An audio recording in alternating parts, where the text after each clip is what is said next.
We resolve our differences at the battle box. The only thing age does is help you with it, creates a little bit of wisdom if you pay attention. And I'm going to continue to move until we get the total ban on the total initiative relative to what we can do with more Border Patrol and more asylum officers.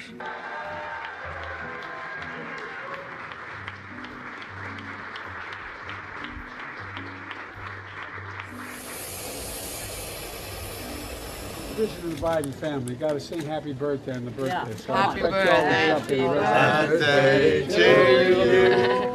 Happy birthday to you. Happy birthday, dear Olaf. I know I'm not a young man. State the obvious. Well, I know.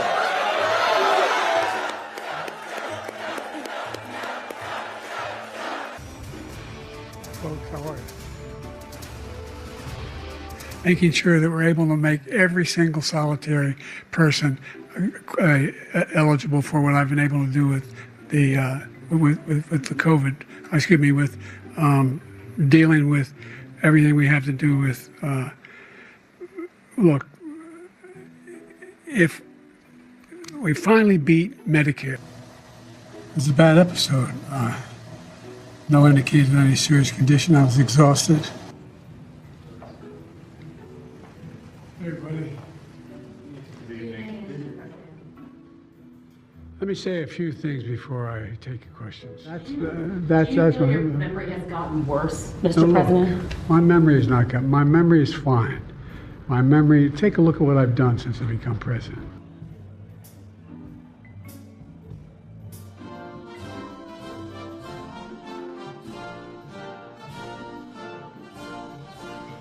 Look, I wouldn't have picked Vice President Trump to be vice president, but I think she was not qualified to be president.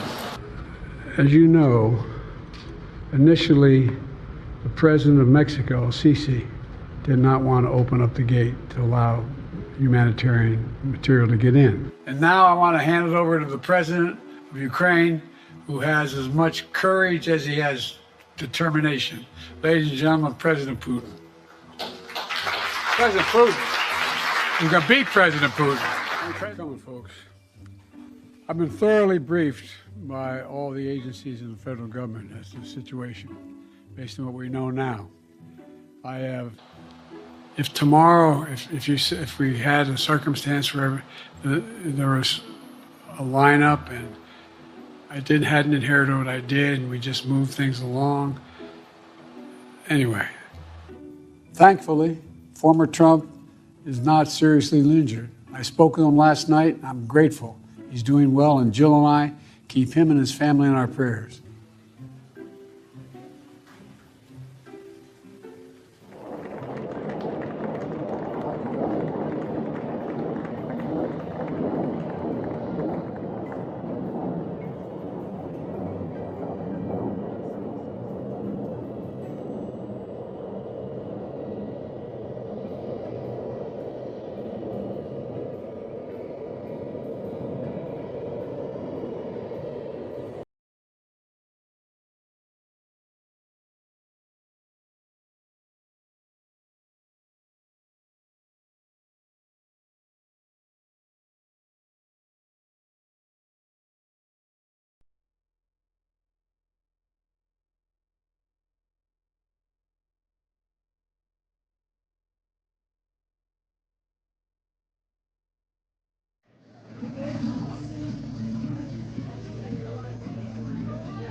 Mr. President, any response to Adam shit? How are you feeling? Mr. President, how do you feel? How do you feel?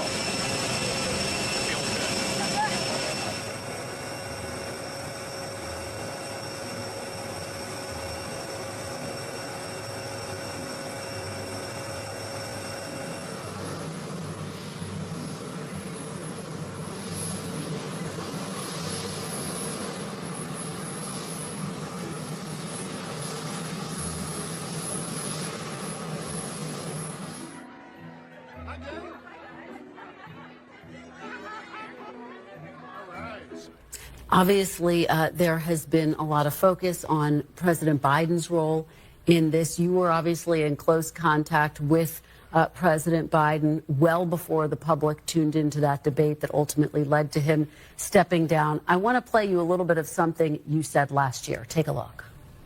I talk to President Biden, regularly, sometimes several times in a week, or usually several times in a week. His mental acuity is great. It's fine. It's as good as it's been over the years. All this right-wing propaganda that his mental acuity has declined is wrong. Leader Schumer, what do you say to Americans who feel as though you and other top Democrats misled them about President Biden's mental acuity? No. Look, we didn't, and let's look at President Biden. He's had an amazing record. The legislation we passed, one of the most significant groups of legislation since since Lyndon Johnson's Great Society, putting in 235 judges, a record, and he's a patriot. He's a great guy. And when he stepped down, he did it on his own because he thought it was better not only for the Democratic Party, for America. We should all salute him. We should all salute him. Do you feel, as we have this conversation today, that President Biden could serve another 4 years had he stayed in the race and potentially won? Well, I'm not going to speculate. As I said, I think his record is a stellar one. That being said, I think he showed up for the job. He got the work done. I think some of the accomplishments also in the Middle East and foreign policy will also stand the test of time. You think the Middle East is in better shape today than when he took office? Well, I think he got our hostages home. I think that's a big deal. I think it's important. I'm sorry, which hostages? But Joe Biden's record with regard to the things that he's accomplished, I think will stand the test of time. Now, what my dear friend Scott and others will talk about, and quite frankly, I'm going to say this, rightfully so, it was very disturbing to learn late in the year about just how poor his health has become. And like many, I did not realize that it had gotten to that point. That being said, I think he showed up for the job. He got the work done. I think some of the accomplishments also in the Middle East and foreign policy will also stand the test of time. You think the Middle East is in better shape today than when he took office? Well, I think he got our hostages home. I think that's a big deal. I think it's important. I'm sorry, which hostages? He's gotten a number of people home. He was able. There's still 100 people over there. Well, there were more than that. Including some Americans. Look, I think he's gonna leave office in disgrace. The Hunter Biden pardon was disgraceful. He's going to be remembered largely for inflation and for the disastrous Afghanistan pullout. And I think as we continue to, we're just getting the first draft of this now, but as we continue to learn about the massive cover-up that went on, not about his health, but about his mental acuity, to cover that up, the efforts that were undertaken by the White House staff, by his family, not in the last couple of months, but for all 4 years, I think it's going to be a really ugly chapter. It's a diminished presidency because of it. And I think we still don't know the full extent of what they did to try to hide what they've been doing over in the West Coast. Leaving in disgrace is when you have an insurrection at the Capitol. Like, that's leaving in disgrace. Being impeached twice is leaving in disgrace. So that's a difference. I think Joe Biden's going to be remembered in the short term for what you were talking about, whether or not he had the capacity to lead, who knew what when. I mean, there are many people outside of the very small network of Anita Dunn and Valerie Biden Owens and Jill Biden and Hunter. There aren't many people who knew the concerns that were there or whether or not he was up or fit for the job. And so those questions will be asked. Over the long term, this is somebody a lot like Mitch McConnell. You don't necessarily have to agree with everything they stood for. You don't have to agree with every vote, but you always knew they put the American people first. I mean, he should have never run for re-election. Mike is exactly right. When he got asked about regrets, the fact that he didn't say, I regret that 13 American service members lost their lives in Afghanistan, to me, that he can't muster the courage to say that now is a disgrace. Beyond that, he's leading office in disgrace. I mean, you got less than 20% of the American people now that think the country is on the right track. That's a lower number than it even was on Election Day. And what's happened since Election Day? He pardoned his son, Hunter. He commuted the sentences of a bunch of evil killer thugs on federal death row. Not all of them, just the ones that he wanted to. Didn't even make a principled stand on that. And then he went on vacation. Now, this is a failed, disgraced president, and he has never, ever owned up to what happened in Afghanistan and the role that that played in destroying those families' lives and destroying his own presidency. So I think Donald Trump needs to say, I'm sorry that 1 million people died in COVID while I was telling people to shine light in their bodies and take disinfectant. That's false.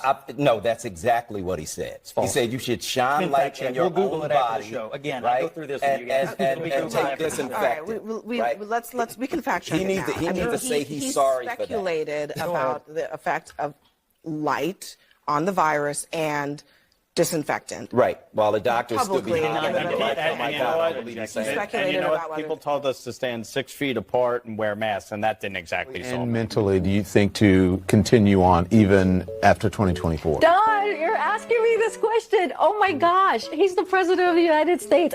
You know, I can't even keep up with him. The most difficult part about a meeting with President Biden is preparing for it, because he is sharp, intensely probing, and detail-oriented and focused. I can testify because I've been working very closely with this president for the past 2 years. I've been knowing him for 30 years. And I'm telling you, this guy's tough. He's smart. He's on his game. Joe Biden has vision. He has knowledge. He has a strategic thinker. The president is focused. He's detail-oriented. He's always thinking about the big picture. He is engaging. He is capable. He has an incredible record as president. And I'm often with him on foreign trips. He's at the top of his game. So he has a vision. He has knowledge. He has judgment. He has a strategic thinking. I met with the president, 5 or 6 weeks ago, and he seemed fine to me. I have complete confidence in the president. I have watched him expertly guide meetings of staff and cabinet members. I could not have more confidence in the president. I would just tell you that I meet frequently with the president, and every single time I meet with him, he is just fine. But he is, again, knowledgeable, wise. Incredibly sharp, incredibly probing, incredible command of the details. He is sharp. He is on top of things. There is nothing to these challenges, these suggestions that somehow he's not sharp and he's not capable. We see Joe Biden up close. We know how attuned he is to the issue. And you're going to see how smart he is and the experience he has. I say his age is an asset. Aha!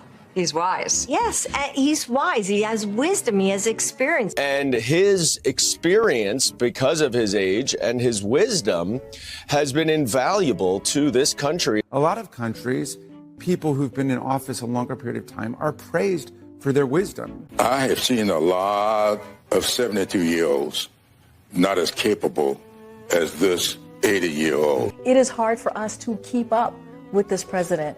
His mental acuity is great. It's fine. It's as good as it's been over the years. He's fine. All this right-wing propaganda that his mental acuity has declined is wrong. And this kind of sense that he's not ready for this job is just a bucket of BS that's so deep, your boots will get stuck in. Donald Trump has no character. He doesn't give a damn about the Latino community. He's failed businessman. He only cares about the billionaire friends he has and accumulating wealth for those at the top. He says immigrants are poisoning the blood of our country. Give me a break. He wants to do away with the birthright citizenship. Who the hell has said that in the last 100 years? And just the other day, a speaker at his rally called Puerto Rico a floating island of garbage. Well, let me tell you something. I don't know the Puerto Rican that I know, or Puerto Rico where I'm in my home state of Delaware. They're good, decent, honorable people. The only garbage I see floating out there is his supporters. His demonization of Latinos is unconscionable, and it's un-American. It's totally contrary to everything we've done, everything we've been.